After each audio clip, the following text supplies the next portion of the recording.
Hey guys, welcome back to my channel. हमने कल anti डायरियल्स पढ़ा था, ठीक है, जो कि जीआई का ही है। जीआई थोड़ा सा बड़ा चैप्टर है ना। तो आज हम पढ़ेंगे एंटासिड्स, ठीक है। एंटासिड्स कॉमनली हम सभी लेते हैं ना, जब हमें गैस की प्रॉब्लम होती है या फिर एसिडिटी होती है ना। जब कभी शादी वादी में ज़्यादा खा लो तो फिर एसिडिटी तो हो ही जाती है ना। तो आज देखेंगे हम एंटासिड्स, ठीक है। तो पहले इंट्रोडक्शन लिखते हैं, ठीक है। एंटी एसिड मतलब ये सब में मैं बताती हूँ एंटासिड। एंटी मीन्स अगेंस्ट और एसिड मीन्स एसिडिटी, ठीक है। ऐसी ड्रग जो कि एसिडिटी के अगेंस्ट काम करे, ठीक है, वो होती है antacids. And antacid is a substance that neutralises stomach acidity and is use to relieve heartburn, indigestion और एन अपसेट स्टमक, ठीक है। तो एंटासिड ऐसा सब्सटेंस होता है जो कि हमारे स्टमक के एसिड या फिर उसके पीएच को न्यूट्रलाइज करता है, ठीक है। तो बेसिकली जो हमारे स्टमक का जो पीएच होता है वो 1 to 2 होता है, ठीक है। लेकिन जब हमें एसिडिटी होती है तो उस टाइम पे हमारे स्टमक का जो पीएच होता है 2.5 से 3.5 हो जाता है ना। क्योंकि उस टाइम हमारे जो एसिड सेक्रीशन होता है वो बहुत ज़्यादा होता है, ठीक है। जो पैराइटल सेल्स होती है वो एसिड ज़्यादा प्रोड्यूस करती है ना। तो फिर एसिडिटी कॉज करती है, ठीक है। और किसमें होता है, is use to relieve heartburn, ठीक है। हार्टबर्न होता है ना। तो वही जब एसिडिटी बनती है तो हमें हार्टबर्न भी फील होता है ना। इंडाइजेशन मतलब खाना पचता नहीं है ना, अपच जिसको बोलते हैं वो होता है, ठीक है। और एंड अपसेट स्टमक, है ना। तो हमारे स्टमक में कोई भी प्रॉब्लम हो तो उस टाइम पे हम एंटासिड्स देते हैं, ठीक है। अब इसकी डेफिनेशन क्या है, antacid are medicine that neutralises the acid in your stomach to relieve heartburn, ठीक है। ऐसी वो होती है ड्रग जो कि न्यूट्रलाइज करती है किस चीज़ को, स्टमक के पीएच को, है ना। और क्या रिलीव करती है, हार्टबर्न, इंडाइजेशन वगैरह, है ना। तो ये देखो, ये नॉर्मल पीएच कितना होता है, 1 से 2 तक होता है, ठीक है।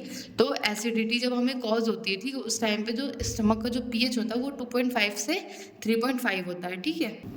अब देखते हैं हम इसका क्लासिफिकेशन, ठीक है। क्लासिफिकेशन मैंने पहले भी बहुत सारे बताया है, तो सारे क्लासिफिकेशन प्लीज़ याद करते रहना, ठीक है। नहीं याद करोगे तो फिर आप लोग के लिए दिक्कत होगी, लेकिन अगर अभी से याद कर रहे हैं तो फिर वो बहुत ईजी हो जाएगा आपके लिए, है ना। तो अब देखते हैं इसका क्लासिफिकेशन ऑफ एंटासिड। इसमें 2 टाइप्स के आते हैं, ठीक है, सिस्टमिक एंड नॉन सिस्टमिक, ठीक है। सिस्टमिक में आता है सोडियम बाइकार्बोनेट और नॉन सिस्टमिक में आता है कैल्शियम कार्बोनेट, ठीक है। ये एज इट इज़ इसको याद कर लेना है, ठीक है। इसमें कोई छेड़छाड़ करने की जरूरत नहीं, एज इट इज़ याद कर डालो, रट डालो, ठीक है। अब आता है इंडिकेशन। इंडिकेशन इंडाइजेशन, हार्टबर्न, ठीक है, increase pH of stomach, constipation, ठीक है, to reduce side effect of the drug, ठीक है। ये सारी चीज़ें मैंने पहले ही बता दी। इंडाइजेशन में देते हैं, हार्टबर्न में देते हैं, ठीक है। अगर जब पीएच इंक्रीज हो जाता है, ठीक है, स्टमक का, उस टाइम पे देते हैं। कॉन्स्टिपेशन में देते हैं ना, और साइड इफ़ेक्ट्स को रिड्यूस करने में देते हैं ना। कई बार होता है कि ऐसे ड्रग्स की जो बहुत ज़्यादा एंटीबायोटिक्स वगैरह लेने से कॉन्स्टिपेशन होने लगता है ना, गैस की प्रॉब्लम होने लगती है, उस टाइम पे जो है कि हम एंटासिड्स देते हैं, ठीक है। अब आता है कॉन्ट्राइंडिकेशन क्या है, मतलब कब नहीं देते हैं, ठीक है। ये हेडिंग्स इसको सब में नोट डाउन करनी, मतलब कोई भी ड्रग पूछ दिया, एंटासिड पूछ दिया या फिर एंटी हाइपरटेंसिव पूछ दिया, कुछ भी पूछ दिया, बस डायरेक्ट इंट्रोडक्शन लिखो, क्लासिफिकेशन मैंडेटरी है, फिर ये सारी चीज़ें सेम एज इट इज़ जो मैंने हेडिंग्स बताई वो लिखना है, ठीक है। अब आता है कॉन्ट्राइंडिकेशन। इसमें रीनल एंड हार्ट फेल्योर में नहीं देते, एडिमा में नहीं देते। सिरोसिस मीन्स होता है जो डीजनरेशन ऑफ एनी ऑर्गन ना, किसी ऑर्गन का डीजनरेशन हो रहा है उस टाइम पे नहीं देते। जीआई हेमरेज, ठीक है। जीआई हेमरेज मतलब गैस्ट्रोइंटेस्टाइनल हेमरेज, मतलब जीआई ट्रैक में कहीं से भी ब्लीडिंग हो रही है, ठीक है, उस टाइम पे नहीं देते हैं, ठीक है।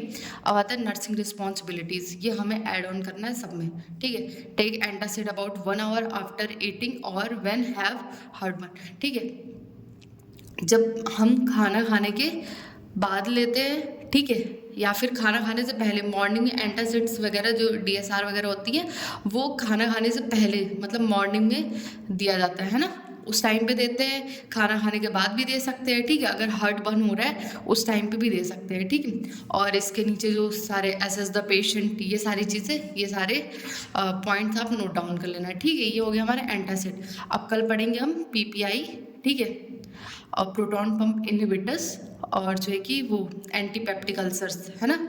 ये सारे कल हम 2 टॉपिक कंप्लीट करेंगे और फिर ये जीआई कंप्लीट हो जाएगा, ठीक है।